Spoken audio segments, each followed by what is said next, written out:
사사기 1장입니다.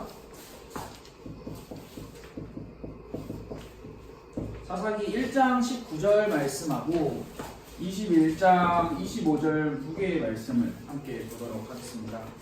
저희가 지난주부터 사사기 말씀을 같이 공부하기 시작했습니다. 사사기 전에는 여호수아를 같이 말씀을 나눴고 사사기를 통해서 함께 말씀을 나누려고 하고 있습니다. 사사기 1장 19절을 먼저 우리 다 같이 읽고 그리고 21장 25절로 넘어가서 또 다 같이 읽으면 좋을 것 같습니다. 사사기 1장 19절 다 찾았어요? 제가 찾았어요? 역시 빨라요. 자, 사사기 1장 19절 우리 다 같이 읽겠습니다. 여호와께서 유다와 함께 계셨으므로 그가 산지 주민을 쫓아내었으나 골짜기의 주민들은 철 병거가 있으므로 그들을 쫓아내지 못하였으며. 자, 그 다음 우리 사사기 21장으로 한번 가볼까요? 21장 사사기 21장 맨 뒷장 맨 끝절이에요. 21장 25절 말씀 우리 함께 읽겠습니다. 그때에 이스라엘에 왕이 없으므로 사람이 각기 자기의 소견에 오른 대로 행하였더라. 아멘. 오늘 우리가 함께 사사기 1장 19절과 21장 25절 말씀을 가지고 이 말씀을 나누겠습니다.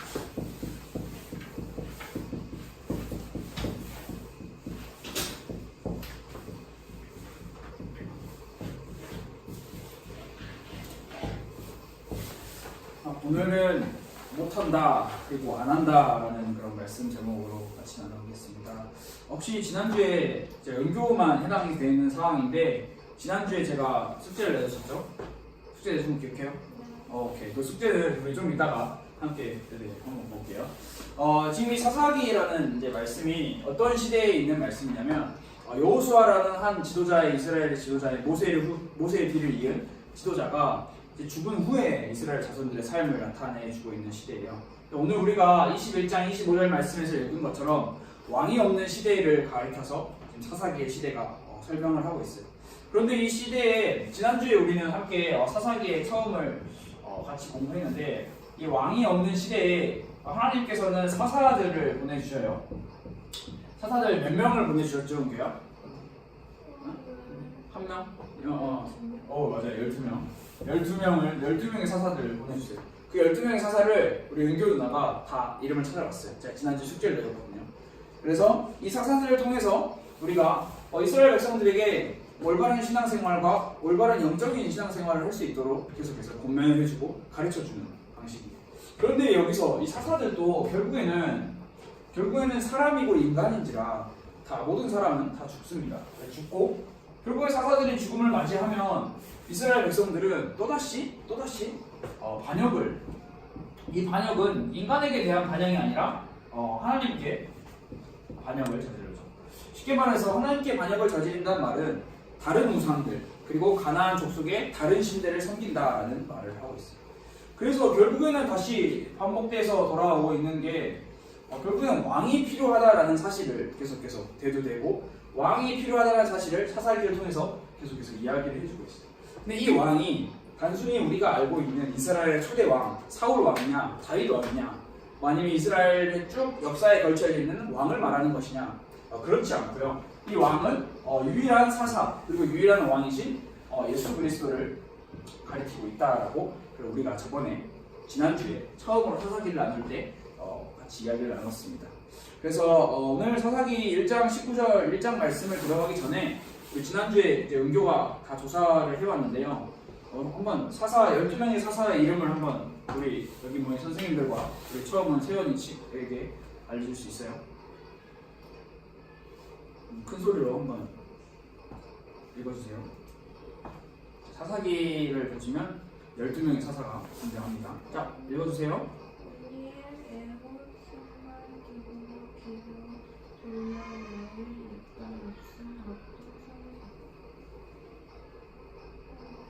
자, 아닌 게 아니라 잘 안 들려가지고 목소리가 작아가지고 잘 안 들렸어요. 자, 온니엘, 그 다음에요 에훗, 그 다음 삼갈, 그 다음 드보라,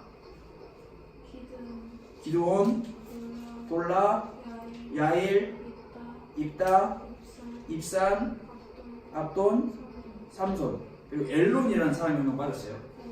엘론이라는 사람이 총 12명의 사사를 나타내고 있어요.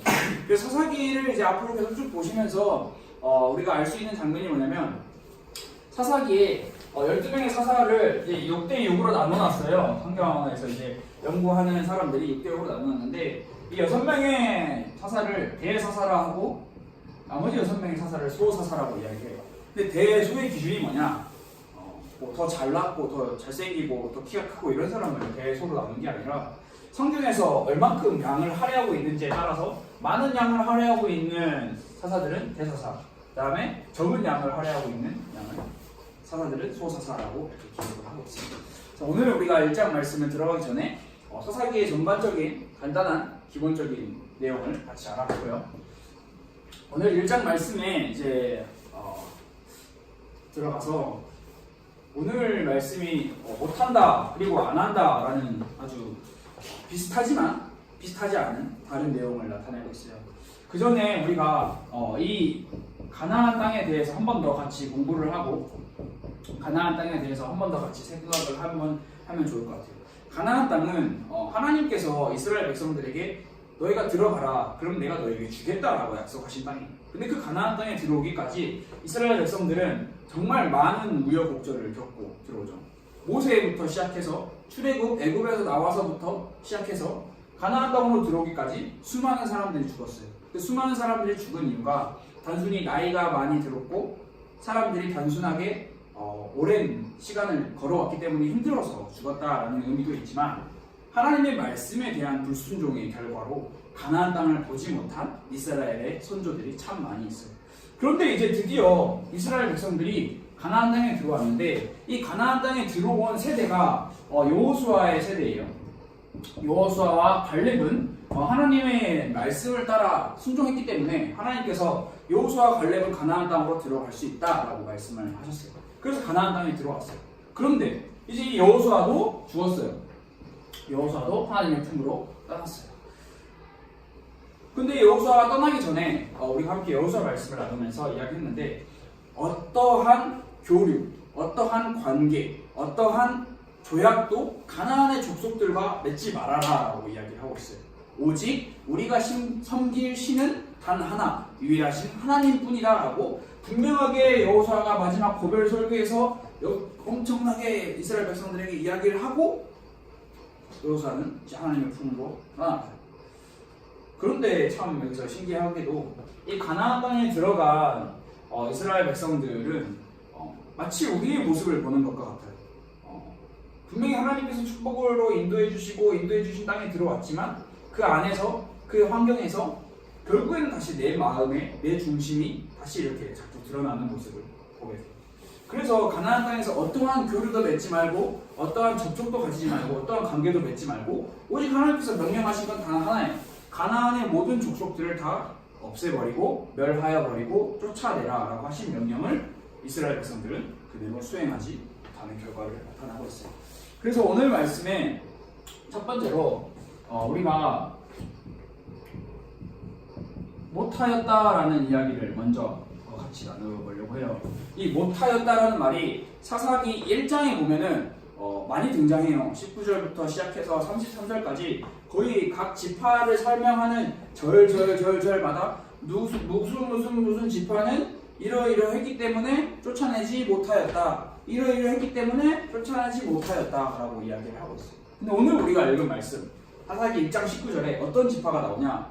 유다 지파가 나와요. 유다 지파가 나왔는데 분명히 유다 지파에는 여호와께서 유다와 함께 계셨다라고 이야기를 하고 있어요. 하나님께서 함께 계셨어요. 그런데 유다 지파가 뭐라고 나와요? 19절 후반부에 우리가 함께 읽었어요. 뭐가 있었기 때문에 쫓아내지 못했다?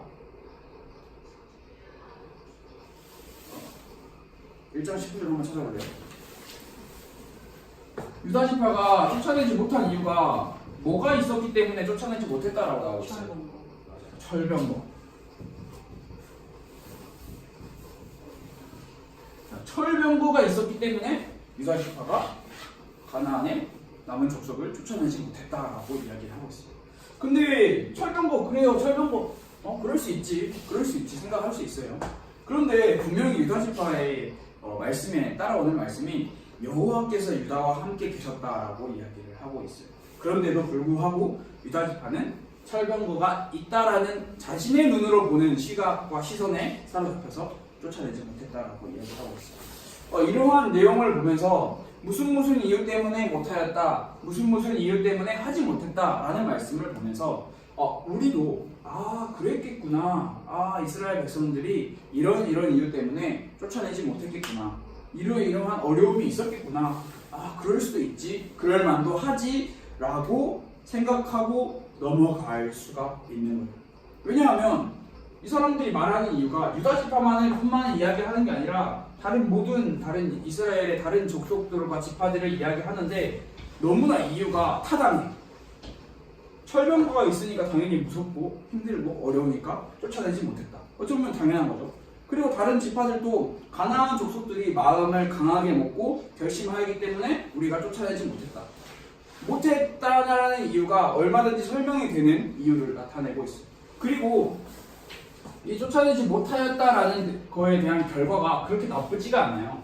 쫓아내지 못했으면 계속 치고받고 싸워야 되고 계속 그들과의 갈등과 마음속에 다툼이 계속 있어야 되는데 쫓아내지 못하였는데 잘 살아.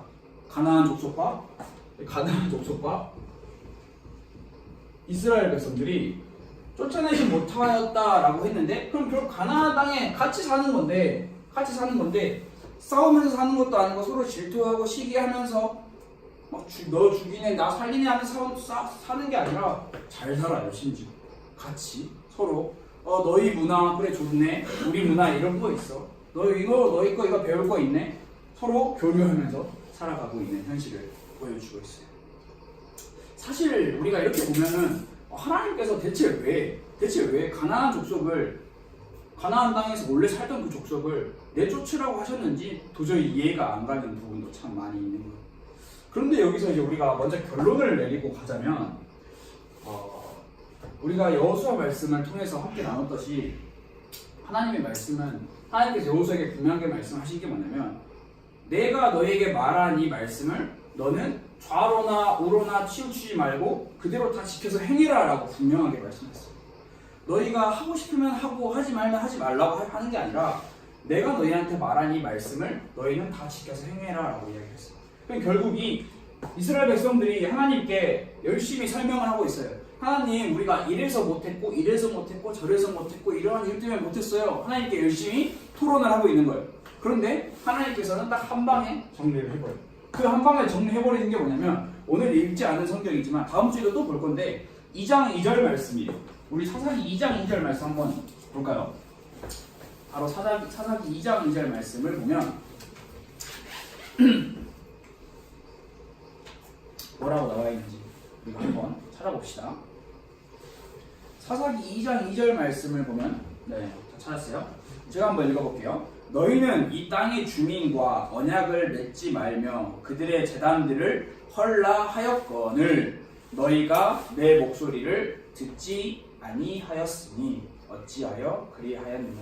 하나님께서는 이스라엘 백성들이 하나님 우리가 이러이러한 이유 때문에 못했어요, 저런 이유 때문에 못했어요, 철병거가 있었고 가나안 족속이 크게 나쁠 게 없어서 우리가 못했어요. 근데 하나님 입장에서는 하나님께서는 너희가 못했다라는 게 아니라 안 했다라고 이야기를 하고 계십니다. 너희가 내 말을 듣지 않았다라고 이야기를 하고 계십니다. 너희가 걔네들을 쫓아내고 안 쫓아낸 거 그 너희의 행동에 중심을 두는 게 아니라 내가 분명하게 너희에게 쫓아내고 모든 우상들을 다 멸해버려라 라고 했던 그 말씀을 너희는 안 지켰다라고 분명하게 못을 탁 박아버리시는 모습을 볼 수 있어요. 그래서 어떠한 사람은 이렇게 설명을 하고 있어요. 편의가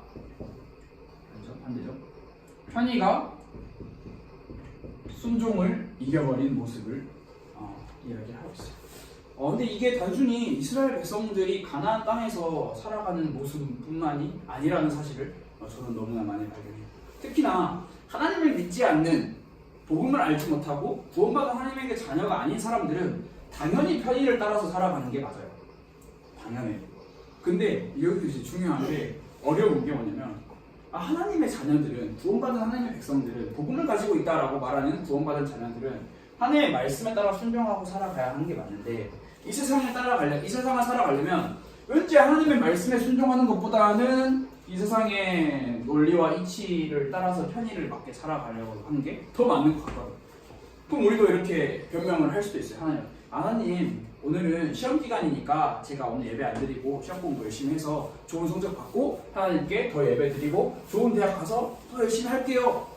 결국 하나님께서 근데 뭐라고 그 사람한테 말씀하실지 모르겠지만 우리가 이 오늘의 사사기 1장의 말씀을 보면서 함께 볼 수 있는, 생각해 볼 수 있는 부분이 뭐냐면, 그래 너는 그런 이유 때문에 못했다라고 하지만 내가 볼 때는 너는 안 한 거다라고 이야기를 하시는 거예요.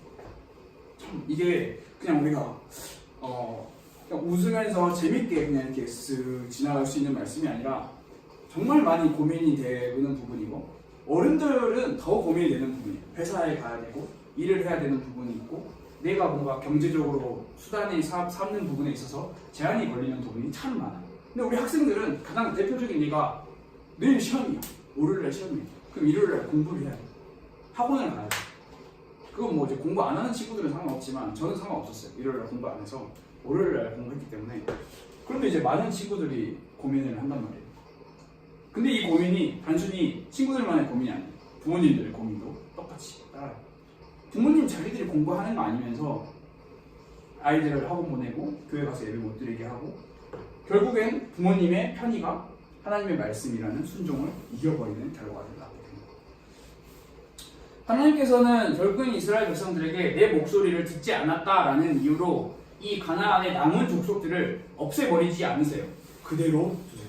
그대로 두시고 결국에는 이 가나안 족속이 이스라엘을 집어삼키게 그냥 내버려 두시는 거예요.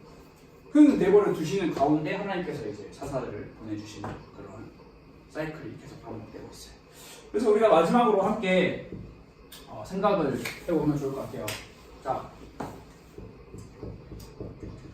우리가 누구를 평가하고 누구한테 너는 어떤 사람이야, 너는 이런 사람이야, 저런 사람이야 라고 이야기할 수 있는 그러한 위치가 아니라는 사실을 제가 제 스스로 너무나 많이 알고 있어요.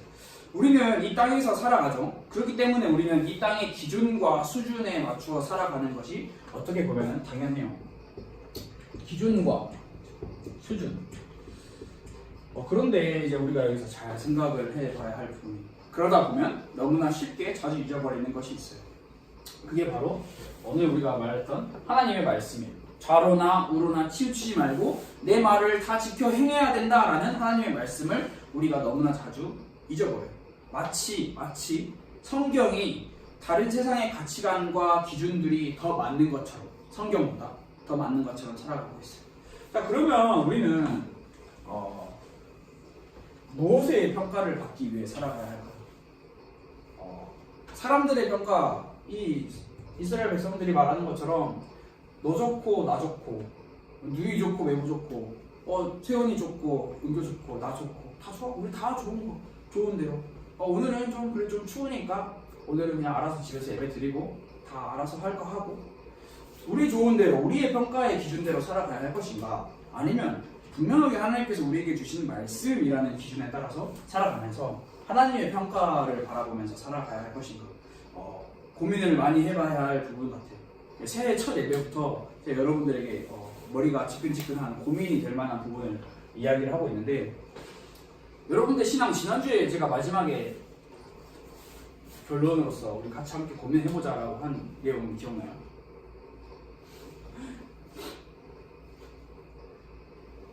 지난주에 함께 나눴던 말씀이 오늘하고 비슷한데요. 그리고 바른 신앙이 무엇이냐라는 개념에서, 바른 신앙은 말씀 앞에서 하나님 앞에서인데, 하나님 앞에서가 은규야, 내가 지금 어떻게 표현했어? 하나님 앞에서 하나님이 어디 저기 멀리 계시는데 그 하나님이 우리를 바라보시기 때문에 그 앞에 있는 걸까? 아니면 하나님이 우리의 눈, 코, 입 바로 앞에 계신다라고? 그렇죠. 바로 우리의 바로 앞에 있다고 살아가야 된다라고 이야기했죠. 하나님 어딘가에 계시는데 그 어딘가에서 나를 바라보고 계시구나 라고 생각하면서 살아가는 코람데오가 아니라, 코람데오라는 신앙은, 하나님 앞에서라는 신앙은 하나님이 우리의 눈 바로 앞에 있고 우리의 코 바로 앞에 있고 우리 입 바로 앞에 있고 우리의 생각 바로 앞에 계시다라는 생각을 하면서 살아가야 된다라는 진정한 의미가 거기에 담겨있는 그렇기 때문에 우리가 말할 때도 하나님이 우리 바로 앞에 있기 때문에 말도 조심하게 되고, 우리의 눈이 하나님이 바로 우리 앞에 있기 때문에 우리의 시선도 조심하게 되고, 우리의 마음과 생각 바로 하나님 앞에 있기 때문에 우리가 생각하고 또 조심하고 또 기도하고 할 수 있는 하나님 앞에서, 그리고 천국을 바라보며 살아가는 것이 바로 우리의 평가의 기준은 거기 있는, 거기 사람에게 있는 게 아니라 하나님께 우리의 평가의 기준이 있기 때문에 우리가 하나님의 말씀을 따라 살아가는 것이 몹시고 무엇보다도 가장 중요하고 그걸로 충분하다라는 사실입니다. 그래서 올 한 해 2019년 우리가 계속해서 말씀을 나누고 우리의 모습을 계속해서 들여다보고 우리의 마음을 계속해서 점검하면서 하나님 앞에서 사람 앞에서는 부끄러워도 괜찮아요. 사람 앞에서는 부끄럽고 사람 앞에는 조금 모자르고 속된 말로 쪽팔려도 상관없어요. 우리는 어차피 그럴 수밖에 없는 존재예요. 근데 우리가 하나님 앞에서 부끄럽고 하나님 앞에서 막 숨으려고 하고 하나님 앞에서 자꾸 피하려고 하는 그런 삶을 사는 게 아니라 우리의 신앙이 하나님과 나와의 사이의 신앙이 정말 하나님의 평가로 우리 딸, 우리 아들 참 다른 신앙생활 하고 있구나 라는 하나님의 평가를 받는 그런 한 해가 됐으면 좋겠습니다. 우리 같이 기도하기로 원합니다.